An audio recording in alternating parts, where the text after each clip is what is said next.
Hello students, next question is if D is the HCF of 56 and 72, find XY satisfying D is equal to 56 X plus 72 Y. Also show that X and Y are not unique. अभी देखिए last question जो हमने किया था उसमें कुछ इसी तरह से HCF को इस फॉर्म में हमने लिखा था, ठीक है ना, लेकिन वहां सिर्फ हमारे पास एक ही वेरिएबल था तो हमने जैसे ही वो लिखा तो डायरेक्ट y की वैल्यू फाइंड आउट कर ली थी। लेकिन यहाँ पर हमारे पास दो वेरिएबल हैं, ठीक है। या तो दो वेरिएबल्स को निकालने के लिए दो तरीके हो सकते हैं, या तो हमारे पास कुछ ऐसे ही इसी फॉर्म में हमारी एक इक्वेशन आ जाए और हम उसको कंपेयर कर लें तो एक्स वाई की वैल्यू निकल जाएगी, या फिर हमारे पास सेम एक्स वाई के टर्म्स में दो इक्वेशन हो जिसको सॉल्व करके एक्स वाई की वैल्यू निकाली जा सके। तो यहाँ तो इक्वेशन तो एक ही बनेगी, तो इसका मतलब हमें कुछ इस फॉर्म में एचसीएफ को लेके आना पड़ेगा, ठीक है ना। कुछ 56 और 72 की फॉर्म में एचसीएफ को लेके आना पड़ेगा और उसको इस इक्वेशन के साथ हमें कंपेयर करना पड़ेगा जहां से हम एक्स वाई की वैल्यू निकाल सकते हैं, ठीक है ना। तो अभी तो नहीं समझ में आया होगा, चलिए स्टार्ट करते हैं। क्वेश्चन क्या है, सबसे पहले तो मुझे एचसीएफ निकालना होगा, ठीक है। सबसे पहले क्या निकालना होगा, एचसीएफ। तो एचसीएफ किसका, 56 और 72। तो 72 इज ग्रेटर देन 56, तो इसलिए हमें 72 को किस फॉर्म में लिखना होगा, 56 इंटू क्यू, किसी भी क्वोशिएंट प्लस रिमाइंडर। ओके, तो हमें कैसे निकालना होगा, हमने रफ में किया कि भाई 72 को हमने 56 से डिवाइड कर दिया, तो ये किस पे गया, 1 पे, तो ये आ गया 56 और रिमाइंडर आ गया हमारे पास 16, ठीक है।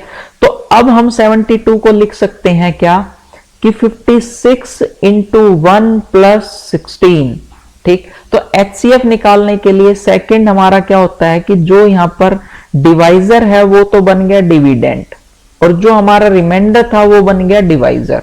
ओके, तो डिवाइजर क्या हो गया हमारे पास 16 और डिविडेंड क्या हो गया 56। तो अगर हम इसको डिवाइड करें तो ये क्या आ जाएगा, 3 पर गया, 16 3 जा 48, तो हमें रिमाइंडर क्या मिला 8। तो हम क्या लिख सकते हैं 56 को 16 इंटू 3 प्लस 8। ओके, तो दो इक्वेशन हो गई हमारे पास। तीसरी क्या हो जाएगी हमारी कि भाई अब जो डिवाइजर था वो क्या बन गया डिविडेंड और जो रिमाइंडर था वो क्या बन गया डिवाइजर। तो अब 8 से अगर हम देखें तो 8 2 जा 16, ये क्या हो गया 0 रिमाइंडर। ओके, तो 16 को हम क्या लिख सकते हैं 8 इंटू 2 प्लस 0, ठीक है ना। तो जो लास्ट स्टेप में हमारे पास 0 आ जाता है, तो जो अब ये डिवाइजर था, ठीक, 8 क्या था डिवाइजर, तो ये क्या हो जाएगा एचसीएफ। तो एचसीएफ ऑफ 72 एंड 56 इज क्या हो गया हमारा 8। ओके, क्या आ गया 8। तो अगर क्वेश्चन यहां तक आता कि भाई 8 एचसीएफ क्या है 8, तो डी की वैल्यू क्या होगी हमारे पास 8। अब इस 8 को हमें किस फॉर्म में लिखना है, 56x प्लस 72y की फॉर्म में, ठीक है। इस 8 को किस फॉर्म में लिखना है, 56x प्लस 72y की फॉर्म में। तो इसको लिखने के लिए सबसे पहले तो हमने यहां पर जो फर्स्ट था, ये फर्स्ट इक्वेशन, ये सेकंड इक्वेशन, हम बात किस चीज की कर रहे हैं 8 की। तो फ्रॉम इक्वेशन 2 हम बात कर लेते हैं, फ्रॉम इक्वेशन 2 हमें 8 की वैल्यू को फाइंड आउट करना होगा। तो 8 की वैल्यू क्या आ गई, 8 इज इक्वल टू क्या हो जाएगा 56 माइनस 16 इंटू 3। ओके, हमें रिमाइंडर पे खेलना है अब, ठीक है। जो ये 8 हमारे पास क्या आया था, डिवाइजर था यहां पर लास्ट इक्वेशन में, इक्वेशन 3 बोल देते हैं इसको, कि लास्ट इक्वेशन में जो 8 डिवाइजर था वो सेकंड इक्वेशन में क्या था रिमाइंडर। तो हमने सेकंड इक्वेशन से 8 की वैल्यू निकाल ली, तो 8 की वैल्यू क्या आई 56 माइनस 16 इंटू 3। ओके, नेक्स्ट क्या है, अब यहां पर 56 भी आ गया, 16 इंटू 3 आ गया, तो 8 के बाद 8 हमारे पास रिमाइंडर, 8 के बाद रिमाइंडर क्या है 16, ठीक।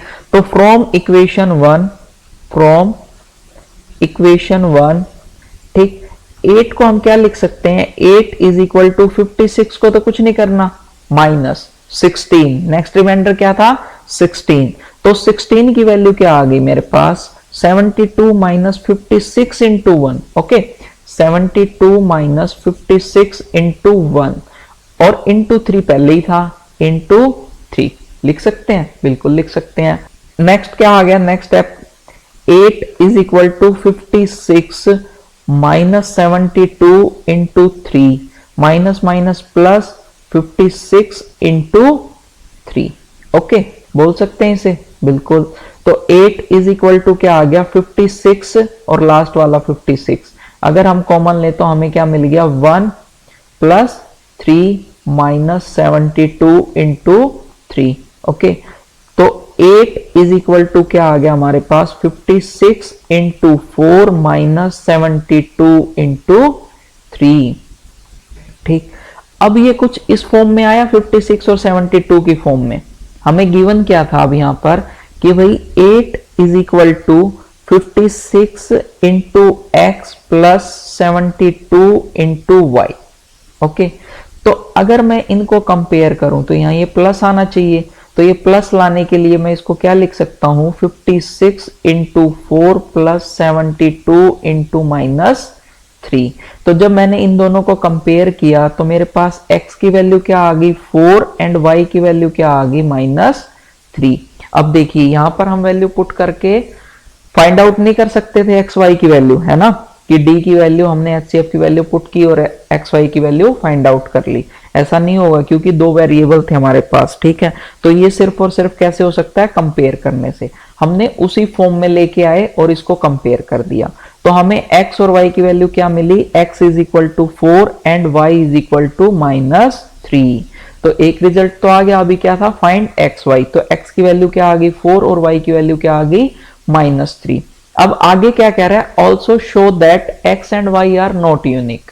नॉट यूनिक का मतलब क्या है कि भाई x और y की वैल्यू वेरी करती रहेगी। अब हमारे पास x और y की वैल्यू क्या करती रहेगी, वेरी करती रहेगी कि भाई 4 और -3 नहीं, इसके अलावा भी कुछ हो सकती हैं। ओके, तो उसको चेक करते हैं एक बारी। ठीक है, तो इसको चेक करने के लिए हमें क्या करना है कि 8 इज इक्वल टू हमारे पास क्या आया था 56 इंटू 4 माइनस 72 इंटू 3। अब देखिए हमें ये जो एक्सप्रेशन है वो हमेशा 56 और 72 के टर्म्स में रहना चाहिए। ठीक है, तो अगर मैं इसमें 56 इंटू 72 को ऐड कर दूं और इसी को सब्ट्रैक्ट कर दूं 56 इंटू 72, तो हमारे एक्सप्रेशन पर कोई इफेक्ट नहीं पड़ेगा। ठीक है ना, हमारे एक्सप्रेशन पर कोई इफेक्ट नहीं पड़ा। लेकिन क्या हो गया हमारे पास यहां पर 8 इज इक्वल टू रीअरेंज करके लिखूं मैं तो 56 into 4 plus 56 into 72। Okay, -72 into 3 minus 56 into 72। ठीक है भाई, तो 8 इज इक्वल टू क्या आ जाएगा 56 अगर मैंने कॉमन ले लिया यहां से तो मुझे मिला 4 प्लस 72। यहां से मैं क्या कॉमन ले लूं कि भाई 72 प्लस 72 की फॉर्म में लेके आना है ना, तो मैंने ले लिया प्लस 72। ठीक है, तो यहां क्या मिल गया मेरे पास -3, यहां क्या मिला -56। ओके, तो फिर मैं क्या कर सकता हूं 8 इज इक्वल टू 56 इंटू क्या आ गया 76 प्लस 72 इंटू क्या आ गया मेरे पास माइनस का 59। ठीक है, अब इसको कंपेयर किससे करना है, 8 is equal to 56 into x plus 72 into y. तो जब मैंने इन दोनों को कंपेयर किया तो मुझे x की वैल्यू तो क्या मिली 76 और y की वैल्यू क्या मिली -59। ठीक है, तो अब देखिए यहां पर x की वैल्यू क्या आ गई हमारे पास 76 और y की वैल्यू क्या आ गई -59, और पहले क्या आई थी x की वैल्यू 4 और y की वैल्यू -3। ठीक है, अब डिफरेंट हो गई। ठीक है, दोनों आपस में क्या हो गई, डिफरेंट हो गई। अगर ये देखिए मैंने इन दोनों को, किन दोनों को, कि भाई इसको और इसको साथ में रखा था। अगर मैं 56 इंटू 4 को 56 इंटू 72 माइनस वाले को साथ में रखता तो मेरी x और y की वैल्यू फिर चेंज हो जाती। ये वाला कंसेप्ट तुम करके देखना। ठीक है, कि भाई क्या करना है 56 इंटू 4 माइनस 56 इंटू 72 को एक साथ कर लो और -72 इंटू 3 प्लस 56 इंटू 72 को एक साथ कर लो, तो हमारे पास x और y की वैल्यू क्या आएगी, ये आपको कमेंट बॉक्स में बताना है मुझे।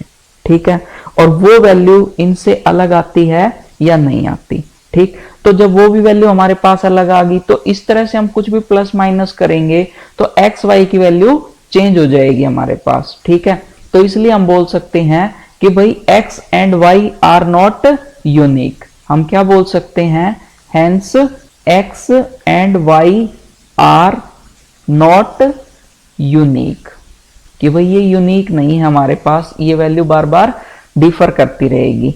ओके, समझ आई? Thank you. Hope you enjoyed the video. Please like, share and subscribe our channel और हाँ बेल आइकन दबाना ना भूलें। Thank you.